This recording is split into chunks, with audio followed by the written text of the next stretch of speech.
அது பின்னடைவுன்னு நான் பார்க்கலீங்கன்னா, குறிப்பாக ஆளுநரை பொறுத்தவரை இந்தியாவில் பல முக்கியமான தீர்ப்புகள் ஆளுநருடைய பதவியை பொறுத்து, அமைப்பை பொறுத்து, ஒரு கான்ஸ்டிடியூஷனல் டெமோக்ராட்டிக் ரிப்பப்ளிக்ல பல முக்கியமான தீர்ப்புகள் வேறு காலகட்டத்தில் வந்திருக்கு.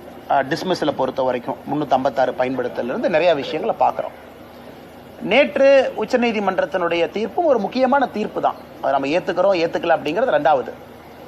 அதில் உச்சநீதிமன்றத்தை பொறுத்தவரை ஆளுநருடைய டெசிஷன் மேக்கிங் பவர்ஸுக்கு கால நிர்ணயம் வைத்திருக்கின்றார்கள். எப்போ 1 மாதம் எடுத்துக்கலாம், எப்போ 3 மாதம் எடுத்துக்கலாம், எப்போ ஜனாதிபதிக்கு அனுப்பலாம், எப்போ ஆளுநர் அவராக சுயமாக முடிவெடுக்க முடியும், 2வது முறை சட்டப்பேரவையில் மசோதா நிறைவேற்றினா எத்தனை மாதம் நீங்கள் வச்சுக்கலாம், 1 மாதம் 3 மாதம் நேரம் கொடுத்துருக்கலாம். அதனால் எப்பொழுதுமே உச்சநீதிமன்றம் சொல்லக்கூடிய ஒரு தீர்ப்புக்கு நம்ம தலை வணங்கித்தான் ஆகணும். நம்ம நாட்டினுடைய அடிப்படை அது. அது மட்டும் இல்லாமல் உச்சநீதிமன்றம் நேற்று தன்னுடைய ஸ்பெஷல் பவர்ஸ், உச்சநீதிமன்றத்துக்குன்னு சில ஸ்பெஷல் பவர்ஸ் கான்ஸ்டியூஷனில் இருக்குது. அந்த பவர்ஸை பயன்படுத்தி 10 மசோதாக்கள் ஆளுநர்கிட்ட என்ன இருந்துச்சோ அந்த 10ம் பாஸ் ஆனதாக உச்சநீதிமன்றம் எடுத்துக்கொண்டதாக அறிவிச்சிருக்கிறாங்க.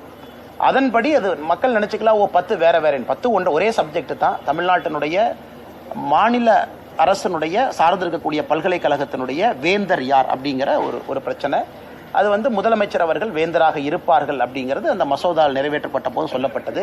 அந்த 10 அவ்வளோதான். Fisheries university, Tamil Nadu agri university, எல்லாம் ஓப்பன் யூனிவர்சிட்டி எல்லாத்துக்கும் சேர்த்து அது வந்திருக்கு. பாரதிய ஜனதா கட்சியை பொறுத்தவரை உச்சநீதிமன்றத்தினுடைய எல்லா தீர்ப்பையும் நம்ம அனைவரும் ஏற்றுக்கொள்ள வேண்டும், அப்படித்தான் பார்க்கிறோம். அதே நேரத்தில் எங்கேயும் மாநில அரசு அத்துமீறும் போது ஆளுநர் கேள்வி கேட்கக்கூடாதுன்னு உச்சநீதிமன்றம் எங்கேயுமே சொல்லலை.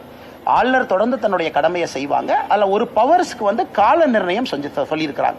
1 மாதம் என்ற 3 மாதம் என்ன அப்படிங்கிறது. அப்படிதான் நாங்கள் பார்க்குறோம்.